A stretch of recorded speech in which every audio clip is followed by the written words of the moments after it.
교학교 교사로 20년 근속하신 김학선 권사님, 김계희 권사님, 또 김영미 권사님, 10년 근속하신 박수정 집사님, 감사드립니다. 또 하나님께 이런 교사를 우리 교회에 주신 것 너무 감사하고요. 우리 교회의 다음 세대인 우리 어린 아이들 또 청소년들, 그 아이들 청소년들을 붙들고 10년을 목회하신 거고 20년을 목회한 겁니다. 근속으로 쉬지 않고 그렇게 하신 것, 하나님께 그렇게 또 귀하게 쓰임 받으셔 오고 계시고요. 또 앞으로는 또 30년, 40년 근속할 수 있기를 바랍니다. 축복합니다. 여기 계신 우리 예배드리는 모든 분들도 또 우리 이 시대 어린 아이들 다음 세대 중요하잖아요. 하나님 마음 주시면 교사로 섬기시고 또 헌신하셔서 그렇게 주님께 쓰임 받으시기를 주님의 이름으로 축복합니다. 성경 전체를 여러분 읽어보시면 또 지금 여러분 머릿속에 성경 전체의 내용을 한번 이렇게 생각해 보면 그 곳곳에 하나님께서 하나님께 감사하라, 여호와께 감사하라, 여호와께 감사의 제물 드려라, 감사의 제사를 드려라, 항상 감사하라, 범사에 감사하라, 이런 하나님의 명령이 있는 것을 우리가 생각할 수 있습니다. 하나님의 그런 명령과 메시지가 있음에도 우리는 참 감사하며 살지를 못해요. 감사하며 사는 것이 너무나 우리에게 힘듭니다. 왜 그런가? 우리가 너무나 교만하기 때문에. 전능하신 하나님이 계심에도 불구하고 우리는 그 하나님 앞에서 교만한 존재여서 그래서 참 감사하지 못하는 것 같습니다. 하나님이 정말 어떤 분이신지, 하나님 앞에 나는 누구인지, 하나님 앞에 아무것도 아닌 존재이고 불면 그냥 날아갈 수밖에 없는 먼지요 티끌에 불과한 존재라고 하는 것을 깨닫고 인정하면 그러면 감사할 수 있습니다. 그 깨달음과 그 믿음이 저와 여러분 가운데 생기기를 또 넘치기를 주님의 이름으로 축복합니다. 올해도 변함없이 맥주 감사 주일 7월 첫 번째 주일을 맞이했는데 올해는 특별한 맥주 감사 주일입니다. 여러 가지 의미가 있겠지만 코로나19 상황 속에서 맥주 감사 주일을 맞은 것이 정말 특이합니다. 특별합니다. 여러분들 다 마스크를 쓰고 계시죠? 영천제일교회 하나님이 보내셔서 한 달 반 정도 여러분 마스크 착용하지 않은 모습으로 만났습니다. 진짜 파악하는데 정신이 없고 한 번 봐도 모르겠고 두 번 봐도 잘 모르겠고 그러던 상황에 이제 마스크를 우리가 쓰게 됐어요. 그래서 이제 요람 열심히 보면서 어디 신방 가려면 막 찾아보고 이렇게 하고 있는데 그렇게 하면서 5개월여 이상 이렇게 코로나 속에 전반기가 다 지나고 또 감사주일을 맞았습니다. 분명히 힘들고 어렵고 그런 일들이 있었지만 그 속에 하나님께서 주신 은혜가 참 많았습니다. 저는 그렇게 고백합니다. 여러분 어떻습니까? 이 어려운 상황이지만 분명히 여러분 삶 속에 하나님이 가까이 역사하셨고 삶의 소중함을 깨닫게 하여 주셨고 또 특별하신 은총으로 여러분 삶 속에 구체적으로 역사하셨을 것이라고 믿습니다. 그런 마음을 가지고 하나님께 이 시간 예배하며 같이 나아가는 것이었으면 좋겠습니다. 서양의 격언 중에 이런 말이 있습니다. 세상에서 가장 가르치기 어려운 수학 문제는 하나님이 주신 복을 세어보는 것이다. 하나님이 주신 복을 세라고 하는 것, 그것이 어렵다는 것입니다. 왜 그러냐면 그만큼 하나님께서 우리에게 베풀어 주신 하나님의 복이 많다는 것이죠. 셀 수 없을 정도로 많다고 하는 것이고 또 한편 다른 의미는 하나님이 그렇게 많은 복을 주셨음에도 사람들이 깨닫지 못하고 있다 하는 것입니다. 실제로 여러분 우리 삶을 돌아보면 하나님께서 우리에게 베풀어 주신 은혜가 너무나 많습니다. 문제는 내가 하나님이 주신 그 복을 볼 수 있는 눈이 열려 있느냐 그렇지 않느냐 하는 것입니다.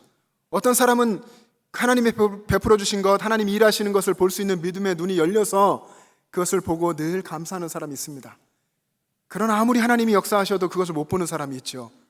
이 눈을 뜨는 것, 믿음의 눈을 뜨는 것은 내 육안의 눈을 뜨듯이 내가 뜰 수 있는 것이 아닙니다. 하나님께서 뜨게 해주셔야 하는 것입니다. 그래서 우리가 늘 겸손히 하나님 앞에 나아가야 되는 것이죠. 한 젊은 수도사가 어느 수도원에 들어갔습니다. 이 수도원은 평생 침묵하는 수도원인데 그 수도원에 들어갔습니다. 그리고 이제 5년 정도의 시간이 지났습니다. 5년, 굉장히 많은 시간이죠. 수도원장이 이 젊은 수도사를 불러서 이야기합니다. 5년 만에 이야기하는 거죠. 이제 한마디 해도 됩니다 하니까 이 젊은 수도사가 고민한 끝에 한마디를 합니다. 침대가 딱딱해요. 그래서 이 수도원장은 5년 만에 한 이야기니까 그 말을 듣고 침대를 새 것으로 바꾸어 주었습니다. 그로부터 또 5년이 지났습니다. 이제 10년이 되었고 그때 수도원장이 또 수도사를 불러서 이야기합니다. 이제 한마디 할 수 있습니다. 한마디 하십시오. 그랬더니 입을 열어서 이야기합니다. 음식이 차갑습니다. 그리고 또 수도 생활을 계속하면서 또 5년이 지났어요. 이제 15년 됐습니다. 수도원장이 또 수도사를 불러서 이야기합니다. 이제 한마디 더 하십시오. 말을 해보세요. 그러니까 수도원 생활이 불편합니다. 수도원장이 이야기합니다. 당신은 평생 불평만 하는 사람이군요. 이 말이 이 수도사만 들어야 하는 말이 아닌 것 같습니다. 사람들이 다 그렇죠. 사람들이 참 불평을 많이 합니다. 사람은 입을 열면 그 입에서 불평이 나오는 것 같습니다. 불평은 불평을 낳고 불평하는 사람 옆에 또 불평하는 사람이 생기고 마치 전염병처럼 이 불평은 계속해서 번져갑니다. 불평하는 사람에게는 계속 불평거리가 보입니다. 어쩌면 그것이 사단이 이끌어가는 것이죠. 불평의 시각으로, 부정적인 시각으로 바라보면 계속해서 그것을 보게 되고 불평 때문에 자기 자신이 해를 입을 뿐 아니라 자기 주변에 있는 사람들에게도 해를 끼치게 되는 것입니다. 어느 심리학과 교수가, 미국의 아칸소 대학 심리학과 교수인데 이 불평에 대해서 연구를 했습니다.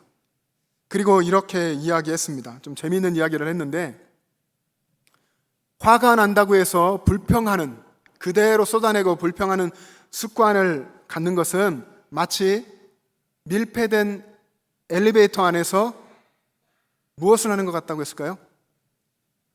방귀를 뀌는 것 같다. 그렇게 이야기를 했습니다. 여러분 생각을 해보십시오. 밀폐된 엘리베이터 안에서 방귀를 뀌면, 그렇게 불평을 쏟아내버리면 처음에 자신은, 그 사람은 시원합니다. 그러나 금세 그 주변의 사람들이 괴로워지고 결국엔 자기까지도 괴로워지는 것입니다.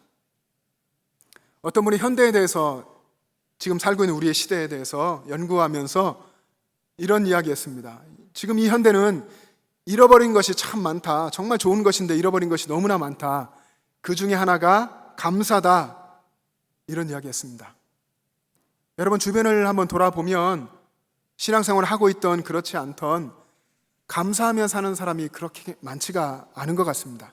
특별히 지금 이 시대에 이렇게 어려운 소식들 계속해서 들어오고 이런 상황 속에 불평하고 마음에 답답하고 두려움 가운데 있는 사람들이 많아서 그럴 수 있겠죠. 신약성경 디모데후서 3장에 보면 바울이 마지막 때에 대해서 이렇게 이야기했습니다. 말세에 고통하는 때가 이르는데 사람들이 자기를 사랑하고 돈을 사랑하고 교만하고 부모에게 거역하고 비방하고 그리고 감사하지 않는다. 마지막 때의 모습이, 세상에 드러나는 말세의 모습 중에 하나가 감사하지 않는다 하는 것입니다. 세상의 모습에 대해서, 하나님이 없는 세상의 모습에 대해서 이야기한 것이지만, 그런데 생각할수록 더 마음이 아픈 것은 세상만 그런 것이 아니라, 세상 사람들만 그런 것이 아니라 신앙인도 그다지 다르지 않아 보인다는 것입니다. 10가지, 100가지, 1000가지 내 주변에 다 감사할 일인데 어쩌다가 한 가지 내 마음에 들지 않고 내 생각대로 되지 않고 내 뜻대로 되지 않고 내가 만족스러워하지 않은 그런 일이 생길 때에 그것에 대해서 불평하고 화를 내고 그것을 그렇게 크게 보는 것, 그것이 우리들의 모습이고 또 저의 모습입니다. 믿는 사람 중에도 그렇게 세상 사람처럼 똑같이 불평하고 원망하고 감사를 잃어버리고 그래서 신앙이 메말라가는 그런 모습으로 살고 있다 하는 것입니다. 옛날에 일본의 신앙이 굉장히 뜨거웠었던 때가 있습니다. 아주 오래전이지만 그때 우찌무라 간조라고 하는 신학자가 있었는데 그분이 감사를 잃어버린 사람들에 대해서 아주 큰 경고의 메시지를 남겼습니다. 무엇이라 이야기했냐면, 하나님께 저주가 있다면, 하나님은 사람을 저주하진 않으시지만, 세상을 저주하지 않지만, 하나님께 만약에 저주가 있다고 한다면 그것은 질병도 아니고 실패하는 것도 아니고 또 배신당하는 것도 아니다. 만약에 하나님께 저주가 있다면 세 가지를 이야기할 수 있는데, 첫 번째는 아무리 믿으려고 해도 믿어지지 않는 것. 그리고 두 번째는 아무리 성경을 읽어도 하나님의 말씀이 들리지 않는 것. 그리고 세 번째, 아무리 감사하려고 해도 감사가 안 되는 것. 이것이 하나님이 주시는 저주다. 이렇게 이야기를 했습니다. 감사를 굉장히 중요하게 본 것입니다. 믿음의 사람에게 믿음 정말 중요하죠. 믿어야 됩니다. 믿어져야 되고, 그리고 하나님의 말씀을 붙들면 그 속에서 하나님의 음성이 들리고 하나님이 주시는 메시지가 깨달아져야 할 것입니다. 그만큼 중요한 것이 믿음의 사람이 감사하는 거라 그렇게 이야기한 것입니다. 오늘 우리가 읽은 골로새서 2장에서도 바울이 이야기하죠. 감사함을 넘치게 하라. 감사하라. 감사함을 넘치게 하라 이야기합니다. 오늘 본문을 우리 다시 한번 읽어보겠습니다. 자막을 보시며 같이 읽습니다. 시작. 그러므로 너희가 그리스도 예수를 주로 받았으니 그 안에서 행하되 그 안에 뿌리를 박으며 세움을 받아 교훈을 받은 대로 믿음에 굳게 서서 감사함을 넘치게 하라. 아멘. 그러므로 너희가 그리스도 예수를 주로 받았으니, 예수 그리스도를 마음의 구주로 모시고 나의 주인으로 모시고 너희가 살고 있으니, 여러분도 그러시죠? 예수님을 여러분 마음에 모시고 나의 주님입니다, 또 나의 왕이십니다, 여러분 고백하시죠? 그러면 예수 그리스도 안에서 행하라 하는 것입니다. 예수 그리스도 안에 뿌리를 박고 뿌리를 세우고 그 안에서 세움을 받아서 믿음에 굳게 서라. 그리고 주님께 대해서 감사함이 넘치게 하라. 감사함을 넘치게 하라. 늘 감사하여라. 그렇게 말씀하고 있습니다. 바울이 주는 이 편지의 내용이 굉장히 힘이 있고 또 희망적입니다. 그런데 이 골로새서를 쓴 이때의 바울은 로마 감옥에 갇혀 있는 상황이었습니다. 자유가 없는, 죄수로 감옥에 갇혀 있는 그런 상황에 편지를 쓴 것입니다. 옥중서신 중에 또 빌립보서가 있습니다. 빌립보서도 하나님께 감사하라는 메시지가 많이 있고 또 기뻐하라는 메시지가 많이 있습니다. 주 안에 항상 기뻐하라. 내가 다시 말하노니 기뻐하라. 이런 희망적인 메시지를 감옥에서 다 쓴 겁니다. 어떻게 그렇게 할 수 있을까? 아무리 믿음이 좋아도 그렇게 힘든 그 감옥 속에서, 그 고통 가운데에서 어떻게 감사하라고, 자신도 감사하지만 편지를 쓰며 목회했던 많은 사람들에게 감사하라, 감사함을 넘치게 하라, 범사에 감사하라, 어떻게 그렇게 할 수 있었을까? 오늘 우리가 읽은 본문의 내용을 한번 더 생각해 보시면, 바울이 그가 예수님 안에 뿌리를 내리고 있었고 예수님이 그 마음 안에 있었기 때문에 그가 감사할 수 있었던 것을 우리가 볼 수 있습니다. 예수님 안에 그가 있고 그 바울 안에 예수님이 계셨기 때문에, 그가 예수님을 모시고 있었기 때문에 감사할 수 있었고, 그 구원의 감격을 가지고 성도들에게 너희도 주 안에 살며 감사하여라, 감사함을 넘치게 하라 라고 명령할 수 있었던 것입니다. 사랑하는 영천제일 가족 여러분, 오늘 이 감사주를 맞아서 여러분의 마음속에 이 구원의 감격이 새로워지기를 주님의 이름으로 축복합니다. 그리고 이 구원의 감격이 앞으로 여러분의 인생 속에서 한 번도 흔들리지 않고 그 구원의 감격 속에서 늘 살아가게 되기를 주님의 이름으로 축복합니다. 오늘 편지를 쓴 사도 바울뿐 아니라 초대교회 모든 성도들의 특징은 감사하는 것이었습니다. 오늘 본문의 표현으로 하면 믿음에 굳게 서서 감사함을 넘치게 하는 것이었습니다. 그리고 범사의 모든 일에 감사하는 것이었습니다. 그들은 감사함으로 서로를 대했고, 감사함으로 고난도, 환난도, 핍박도 다 이겨냈습니다. 감사함으로 서로의 필요를 채워주며 사랑을 나누었고, 감사함으로 이웃을 섬겼습니다. 심지어는 많은 순교사들을 보면 순교를 당하는 그 순간에도 감사하며 찬양하며 하나님의 이름을 노래하면서 그렇게 그들은 순교를 당했습니다. 왜 그렇게 할 수 있었냐? 그들이 이미 그들의 죄로 인해서 저 지옥불에 떨어질 수밖에 없는 존재임에도 불구하고 주님께서 대신 십자가에서 죽어주셔서 나를 그 죽음의 웅덩이에서 건져내셔서 하나님의 자녀가 되게 하셨다는 것, 그래서 하나님 나라 천국을 바라보며 살게 하셨다고 하는 그 구원의 감격이 그들 안에 너무나 커서 그 십자가의 그 뜨거운 사랑 때문에 그들은 순교의 상황까지도 감당하고 하나님 나라 먼저 가게 됨을 감사하면서 그 상황들 속에서 하나님께 감사하며 찬양할 수 있었던 것입니다. 우리가 즐겨 부르는 찬송가 305장 Amazing Grace, 나 같은 죄인 살리신, 이 찬송시를 작사한 사람이 존 뉴턴이라고 하는 목사님인데요. 이분은 이제 과거에는 전혀 예수님과 관련 없는 그런 삶을 살았습니다. 그가 이제 죽음을 앞두고 그런 이야기했습니다. 내 묘비에, 내가 죽거든 나의 묘비에 이렇게 써주십시오 하고 이야기했는데 그 내용이 이렇습니다.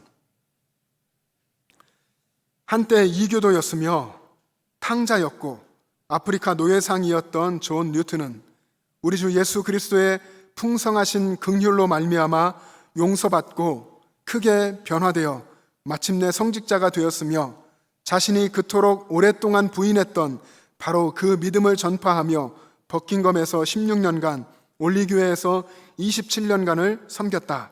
그는 평생 구원받은 은혜에 감격하며 살았다. 이렇게 써달라고 이야기한 것입니다. 그가 변화되어서 구원받은 감격으로 예수 그리스도의 용서하신 풍성하신 긍휼로 말미암아 그가 용서받아서 구원받은 감격으로 평생을 살았다라고 하는 것입니다. 존 뉴턴 목사님이 늘 마음속에 품었던 이 구원의 감격, 그 구원의 감격이 여러분 가운데 늘 있기를 소망합니다. 우리 주변에 보면 저는 그래요. 여러분도 아마 그러실 겁니다. 우리보다 훨씬 더 뛰어난 사람들, 우리보다 훨씬 더 잘난 사람들, 하나님이 붙드시면 잘 쓸만한 사람들이 얼마나 많습니까? 우리 눈으로 볼 때에. 그럼에도 하나님 모든 것을 아심에도 불구하고 여러분을 택하여 주셨고 여러분을 붙드셨고 여러분을 구원해 주셔서 하나님의 자녀로 살게 하시고 오늘 이 예배의 자리, 은혜의 자리까지 나오게 하셨습니다. 그게 웬 은혜입니까? 무슨 이유가 저에게 있겠습니까? 제가 누구보다 잘난 것이 아니고 제 공로가 하나도 없고 다 하나님의 전적인 은혜인 것을 우리는 고백합니다. 그 하나님의 은혜를, 전적인 하나님의 은혜를 여러분들이 기억하고 그 구원의 감격을 평생 간직하며 살아갈 수 있기를 바랍니다. 그러면 여러분의 마음과 입술에서 하나님을 향한 감사가 늘 끊이지 않을 것입니다. 우리가 다 그렇게 살기를 원하고 그렇게 마땅히 살아야 하고 그것이 마땅한 피조물의 삶의 태도이고 자세이고 고백이어야 하는데, 여러분 우리 삶을 돌아보면 어느 순간 그 구원의 감격이 사라지고 그 구원의 기쁨과 감사와 고백이 사라져가고 약해져가는 것을 봅니다. 신앙생활이 어느 순간 메말라지고 내 안에 어느 순간 예수님이 안 계신 것 같은 그런 느낌을 받게 되고, 예수님은 어디 계신가? 내가 예수님을 정말로 나의 주님으로 내가 사랑하며 살고 있는가 하는 의문이 생길 때가 있습니다.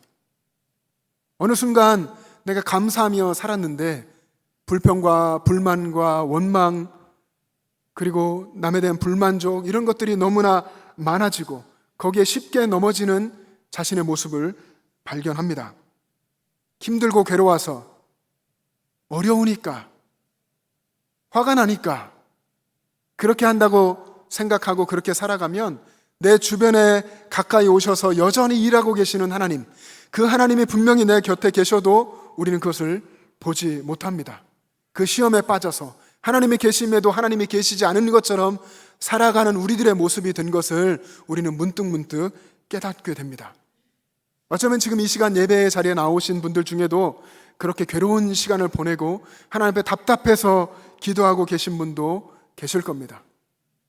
그러나 하나님께서는 그런 상황 속에서도 풍성하신 긍휼을 베푸시고 하나님의 사랑의 손길을 뻗으셔서 우리를 붙잡아 주시고 회복시켜 주시고 새롭게 해주시는 줄로 믿습니다.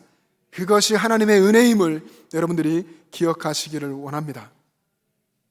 우리가 지금 고난을 당하고 있다면 내가 생활하는 것, 경제적인 이런 부분을 넘어서서 내 심령에 고난과 근심과 걱정 속에 있다고 한다면 그 상황이 하나님께 가까이 나아갈 수 있는 기회임을 여러분 기억하시길 바랍니다. 하나님께서는 그 고난까지도 사용하셔서 하나님께 더 가까이 나오기를 원하시고, 그것을 통해서 우리가 믿음에 굳게 서서 하나님께 감사하는 사람으로, 감사함을 넘치게 하는 사람으로 서기를 원하시는 줄로 믿습니다. 그래서 여러분의 상황과 관계없이 늘 내 곁에 일하시고 나를 사랑하시는 하나님을 기억하시고 붙드시기를 바랍니다. 제가 좋아하는 구약의 사건이 있는데 역대하 20장의 이야기입니다. 이 말씀을 생각하면 저는 제가 그 속에 들어가 있었으면 어땠을까, 그 감격이 어땠을까 이런 생각을 하는데요. 역대하 20장에 보면 유다 백성들에게 정말 큰 위기가 닥칩니다.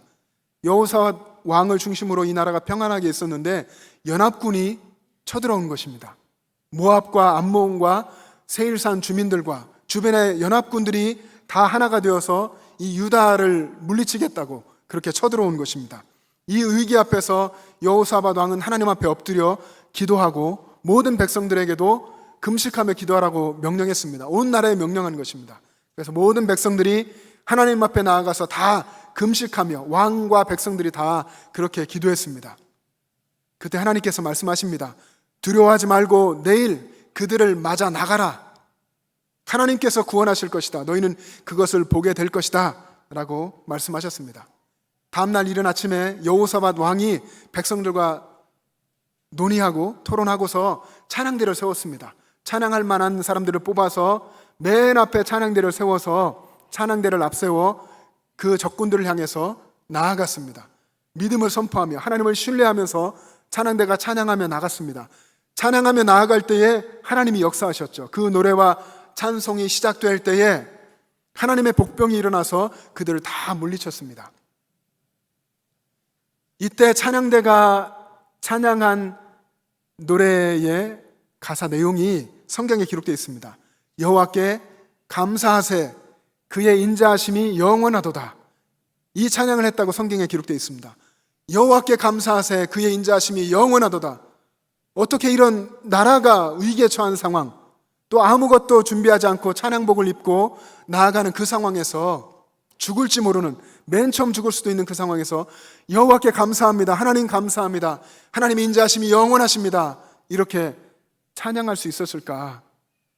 하나님은 그 상황과 조건과 관계없는 그 찬양을 받으시고 하나님 역사하셨고, 그 전쟁의 전리품을 취하는 데만 해도 3일이 걸렸습니다. 그리고 4일째 되는 때 브라가 골짜기라고 하는 그 골짜기에 온 백성들이 모여서 하나님을 송축하며 찬양했습니다. 도저히 찬양할 수 없는, 도저히 하나님을 신뢰하고 찬양할 수 없는 그런 상황 속에서 하나님을 찬양하며 믿음으로 나아갈 때에 하나님께서 그렇게 역사하시며 승리를 주셨습니다. 시간이 지나 지금 우리의 삶 속에서도 하나님은 똑같이 역사하신다고 믿습니다. 여러분의 상황이 아무리 어려울지라도 그 속에서 하나님이 일하심을 믿고 하나님의 구원을 바라보면서 하나님을 신뢰하면서 하나님 감사합니다, 하나님의 인자하심이 영원하십니다, 여러분 찬양하며 고백하며 노래하며 나아갈 때, 그 찬양과 노래가 시작될 때 하나님이 역사하실 줄로 믿습니다. 우리의 믿음이 다 그렇게 되기를 원하는데 어느새 우리도 모르게 우리의 믿음이 세속화된 것 같습니다. 우리에게 어느덧 세상 가치관이 자리 잡고 있는 것 같습니다. 그러면 하나님께 감사하는 것이 잘 안 됩니다. 하나님께 감사하는 것이 어색하게만 느껴집니다. 어떻게 바울이 그 상황에서, 그 현실적으로 그렇게 힘든 상황 속에서 감사할 수 있어? 힘들 때 어떻게 그럴 수가 있지? 라고 하는 또 의문이 생길 수도 있습니다. 그러나 우리가 예수님 안에 있기를 힘쓰고 예수님을 바라보고 우리의 삶 속에서 나를 위해서 십자가에서 죽어주신 예수님의 십자가를 정말 보려고 하고 나도 그 안에서 죽기를 고백하며 그렇게 순종하며 살려고 애쓸 때에 하나님께서 우리의 막혀있던 눈을 열어주시고 귀를 열어주실 줄로 믿습니다. 그래서 우리의 믿음이, 눈이 떠져서 하나님께서 내게 얼마나 많은 것을 베풀어 주셨는가, 내 삶에 하나님께서 얼마나 역사하고 계시는가, 그런 것들을 보게 되고 우리도 하나님께 감사를 고백하며 노래할 수 있게 될 줄로 믿습니다. 하나님의 선하신 손길 아래에 여러분의 인생이 있습니다. 하나님의 인자하심 아래에 여러분이 있습니다. 하나님의 선하심과 인자하심을 믿고 늘 주님 안에 감사함으로 살아갈 수 있기를 주님의 이름으로 축복합니다. 이번 감사주일에 여러분의 감사가 회복되기를 원합니다. 예수님을 바라보십시오. 예수님의 십자가, 여러분을 위해서 모든 것을 내어주신 예수님의 십자가를 바라보시고 구원의 감격이 새로워지기를 원합니다. 감사만이 우리가 살 길입니다. 감사를 잃어버리면 우리의 신앙이 메말라지고 하나님과의 관계가 멀어집니다. 우리가 창조주 하나님 앞에서 티끌 같은 아무것도 아닌 존재인 것을 여러분이 깨닫고 그것이 깨달아지고 그래서 하나님 앞에 내가 엎드릴 수밖에 없고 하나님께 찬양을 올려드리고 송축하고 감사할 존재라고 하는 것을 기억하고 붙든다면 여러분의 삶이 새로워질 것이고 하나님의 역사하심이 여러분 삶 가운데 분명하게 보일 것입니다. 그 감사가 여러분 삶에 있으면 여러분이 불평으로 빠지고 또 원망하게 되려고 해도 그렇게 할 수가 없습니다. 하나님이 붙드시고 하나님의 역사가 보이기 때문에 여러분 찬양하고 송축하고 감사하는 삶을 살게 될 것입니다. 시편 50편 23절에 보면 하나님께 감사로 제사하는 자가 하나님을 영화롭게 한다고 했습니다. 여러분, 오늘 이후 여러분의 삶의 현장으로 나아가서 살아갈 모든 삶 속에서 하나님께 감사하시기 바랍니다. 감사로 하나님께 예배하고 감사로 하나님께 영광 돌리고 영원롭게 하시는 여러분 되시기를 주님의 이름으로 축복합니다. 기도하겠습니다. 사랑의 주님, 주님의 은혜를 감사합니다. 하나님의 은혜가 아니고선 살아갈 수 없는 연약하고 부족하고 아무것도 아닌 존재임에도 불구하고 스스로 교만하여서 나 자신을 내세우며 불평하며 불만하며 살아왔습니다. 주님, 우리를 긍휼히 여겨주시고 주님의 성령으로 오셔서 우리를 새롭게 하여 주시고 하나님의 역사하심을 보게 하시고 구원의 감격을 새롭게 하여 주셔서 늘 주님께 감사하며 감사함을 넘치게 하는 우리들 되게 하여 주시옵소서. 우리의 주인 되신 예수 그리스도의 이름으로 기도하옵나이다. 아멘.